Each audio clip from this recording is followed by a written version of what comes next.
मराठवाडा विद्यापीठात अधिकाऱ्यांच्या नियुक्त्यांमध्ये गैरप्रकार केल्याचा ठपका ठेवून उच्च शिक्षण संचालनालयाचे संचालक धनराज माने यांना निलंबित करण्यात आले। गुरुवारी विरोधी पक्षानं विधिमंडळात हा मुद्दा उचलून धरत मानेंच्या निलंबनाची मागणी केली, तेव्हा उच्च शिक्षण मंत्री विनोद तावडेंनी मानेंच्या निलंबनाची घोषणा केली।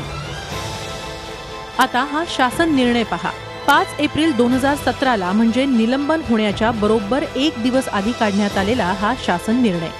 धनराज मानेंच्या कामाचा तपशील समाधानकारक असल्यानं त्यांची नियुक्ती कायम करण्यात येते असं त्यात स्पष्टपणे नमूद करण्यात आलंय। ज्यांचं काम 1 दिवस आधीपर्यंत समाधानकारक होतं त्यांना दुसऱ्या दिवशी का निलंबित करण्यात आलं असा सवाल केला जातोय। धनराज माने यांच्या विरोधातला चौकशी अहवाल मंत्रालयातील अधिकाऱ्यांनीच दुर्लक्षित केला असा ठपका खुद्द शिक्षण मंत्री विनोद तावडे यांनी ठेवलाय। पण निलंबनाच्या 1 दिवस अगोदरच धनराज माने यांची नियुक्ती कायम करण्याचा GR हा शिक्षण मंत्र्यांच्या परवानगी विनाच निघाला का असाही प्रश्न समोर येतोय। त्यामुळे या सर्व प्रकरणात मंत्रालयातील कोणत्या अधिकाऱ्यावर आता शिक्षण मंत्री कारवाई करतात हे पाहणंही महत्त्वाचं आहे। दीपाली जगताप पाटील, झी मीडिया, मुंबई।